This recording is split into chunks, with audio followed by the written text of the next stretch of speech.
ప్రత్యర్థి పార్టీపై మాటల దాడులతో పార్టీలు యాక్టివ్గా ఉంటాయి. కానీ ఏపీలో అధికార పార్టీ టీడీపీ మాత్రం హైపర్ యాక్టివ్. ప్రత్యర్థులపై దాడుల కంటే సొంత పార్టీ నాయకత్వంపైనే ఎక్కువగా అటాక్ చేస్తూ ఉంటుంది. అలా చేసే పరిస్థితి పార్టీ కల్పించిందా, లేక సోషల్ మీడియా యాక్టివిస్టులు ఎక్కువ చొరవ తీసుకుంటున్నారా అన్నది ఎప్పటికీ తెగని ఇష్యూ. ఇప్పుడు ఆ పార్టీలో నడుస్తోంది ఏంటి అంటే hidden agenda at TDP social media నిండా.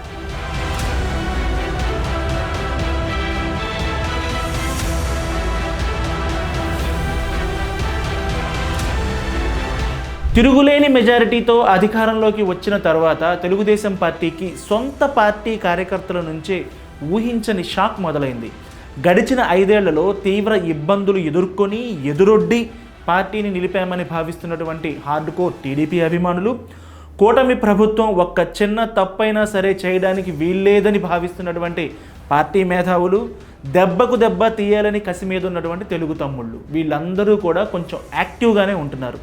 దాదాపుగా 30 ఏళ్లుగా చంద్రబాబు మాటే శాసనంగా నమ్ముతూ వస్తున్నటువంటి తెలుగు తమ్ముళ్ళు కాస్త కట్టు తప్పుతున్నారు. అది తప్పేం కాదు, అది మా హక్కు అని కూడా వాదిస్తున్నారు. ఇంతవరకు వారి ఎమోషన్ను అర్థం చేసుకోవాల్సిందే. ఇది కొన్నాళ్ళుగా జరుగుతూనే ఉంది. ఇప్పుడు తాజాగా జరిగింది ఏంటంటే వైఎస్ఆర్సీపీ సానుభూతిపరుడు, యాక్టివిస్టు, సోషల్ మీడియా యాక్టివిస్ట్ అయినటువంటి ఇప్పాల రవీందర్ రెడ్డి తాను పనిచేస్తున్నటువంటి సిస్కో సంస్థ ఏపీ ప్రభుత్వంతో కుదుర్చుకుంటున్నటువంటి ఒప్పంద సమయంలో ఆ సంస్థ ప్రతినిధి బృందంతో కలిసి లోకేష్ని కలవడం అగ్గిరాజేసింది. ఆ ఫోటోలు వచ్చిన క్షణాల్లోనే అతనెవరో పసిగట్టినటువంటి టీడీపీ సోషల్ మీడియా రచ్చ చేసింది. తాము క్షణాల్లో గుర్తించినటువంటి రవీందర్ రెడ్డిని మంత్రి లోకేష్ టీం ఆ మాత్రం చూసుకోలేకపోయిందా అని సోషల్ మీడియాలో సౌండ్ విపరీతంగా పెంచింది. ప్రత్యర్థి పార్టీలు ఇష్టపడే వాళ్ళు ఉండకూడదా, లేకపోతే ఆ మాత్రం దానికే అంతలా అదిరిపడాలనుకోవడానికి లేదు. ఎందుకంటే టీడీపీ సోషల్ మీడియాకు సంబంధించి వాళ్ళ అపోనెంట్ లిస్టు తీస్తే మొదటి 5 పేర్లలో ఉండేది రవీందర్ రెడ్డి పేరు. అంతటి ముఖ్యమైనటువంటి శత్రువును, అంటే వాళ్ళ దృష్టిలో అంతటి ముఖ్యమైనటువంటి శత్రువును ఏకంగా లోకేష్తో షేక్ హ్యాండ్ ఇచ్చే స్థాయికి తీసుకొచ్చారా అన్నది వాళ్ళ కడుపు మంట. ఎందుకంటే వైఎస్ఆర్సీపీ అధికారంలో ఉన్నప్పుడు కానీ అంతకు ముందు కానీ టీడీపీ మీద అతను సామాజిక మాధ్యమాల్లో చేసినటువంటి ప్రచారం ఆ స్థాయిలో ఉంది. మరి ఇలా చేసి 2017లో ఒకసారి అరెస్ట్ కూడా అయ్యారు. ఎందుకంటే అప్పట్లో వైఎస్ఆర్సీపీ సోషల్ మీడియా యాక్టివ్గా ఉండే కొన్ని పేర్లు తీసుకుంటే ఖచ్చితంగా టాప్ ప్లేస్లో ఉండేది రవీందర్ రెడ్డి పేరు, ఇప్పాల రవీందర్ రెడ్డి పేరు. మరి అవి ఏ స్థాయిలో ఉండేయంటే అవి ఇక్కడ నేను ప్రస్తావించలేని, మాట్లాడలేని భాషలో ఆ పోస్టులు ఉండేవి. ఇప్పటికే అరెస్టు చేయాల్సినటువంటి వ్యక్తిని, ఎందుకంటే ఇప్పుడు వైఎస్ఆర్సీపీ సోషల్ మీడియాలో హద్దు దాటిన వాళ్ళలో కొంతమందిని అరెస్ట్ చేశారు. అలాంటి వ్యక్తిని ఆ పని చేయకుండా పిలిచి మర్యాదలు చేస్తారా అన్నది వాళ్ళ గొడవ.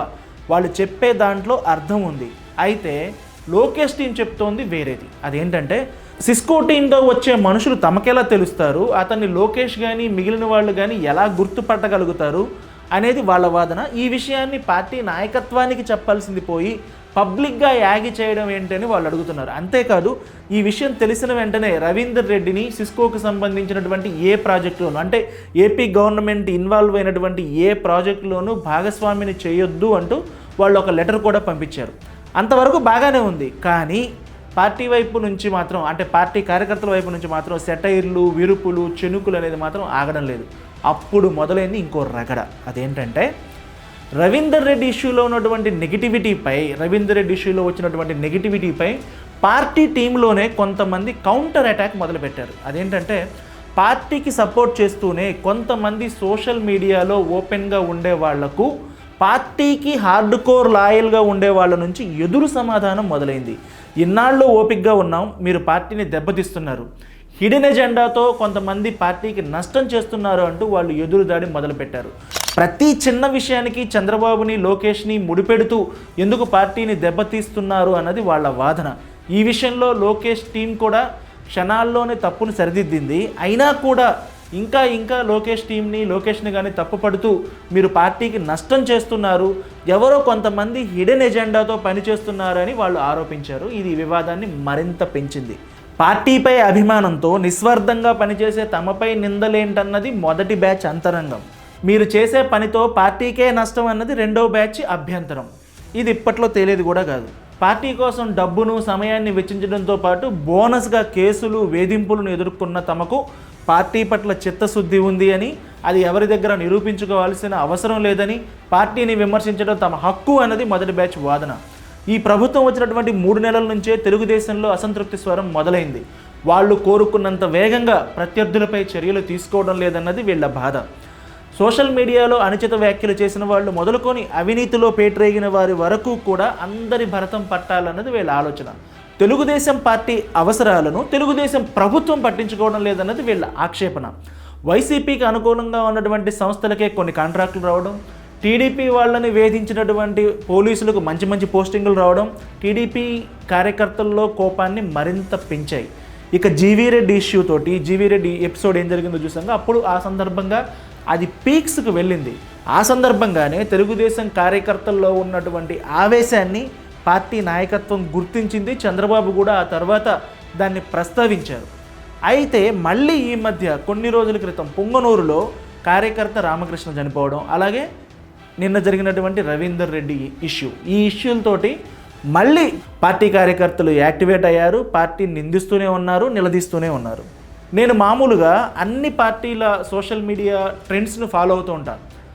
ఈ 2 వాదనలు కాకుండా నాకు ఒక మధ్య మార్గం, అంటే మధ్యలో ఉన్నటువంటి ఒక వాదన ఇంట్రెస్టింగ్గా కనిపించింది. అదేంటంటే, ఒకవేళ టీడీపీ టైంలో కాకుండా ఇది పూర్తి రివర్స్లో జరిగి ఉంటే, అంటే రవీందర్ రెడ్డి అనే వ్యక్తి టీడీపీ వ్యక్తి ఒక పెద్ద కంపెనీలో ఉండి, అదే వ్యక్తి ఒకవేళ జగన్ని కలిసి ఉంటే వాళ్ళు చేసే ప్రచారం ఎలా ఉండేది అంటే, వైఎస్ఆర్సీపీ వాళ్ళు చేసే ప్రచారం ఎలా ఉండేది అంటే, అంత పెద్ద పొజిషన్లో ఉండి, అంత పెద్ద కంపెనీలో ఉండి, తాము అనుకూలంగా ఉన్నటువంటి ప్రభుత్వంలో తీసుకురాలేనటువంటి వ్యక్తి, తాము అనుకూలంగా తమ ప్రభుత్వం అధికారంలో ఉన్నప్పుడు కనీసం ఒక ఎంఓయూ కానీ ఆ కంపెనీని కానీ తీసుకురాలేనటువంటి వ్యక్తి ఇప్పుడు ప్రత్యర్థి పార్టీ ఉన్నప్పుడు తీసుకొచ్చారు అంటే అది ఖచ్చితంగా కూడా, అంటే ఎలా చూసుకోవచ్చు అంటే, ఒకవేళ జగనే గనక సీఎంగా ఉండి ఉంటే, ఆ రవీందర్ రెడ్డి ప్లేస్లో టీడీపీ వాళ్ళు కనుక ఉండి ఉంటే, వైఎస్ఆర్సీపీ కార్యకర్తలు మొత్తం కూడా, వైఎస్ఆర్సీపీ సోషల్ మీడియా మొత్తం కూడా ఒకే వాయిస్తో ఉండేది. అదేంటంటే,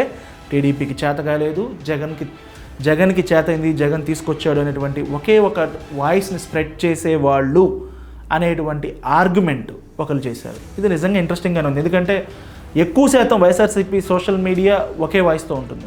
కొంతమంది తమ్ముళ్ళు మాత్రం తాము తెలుగుదేశమే అయినా తగ్గేదేలే అంటున్నారు.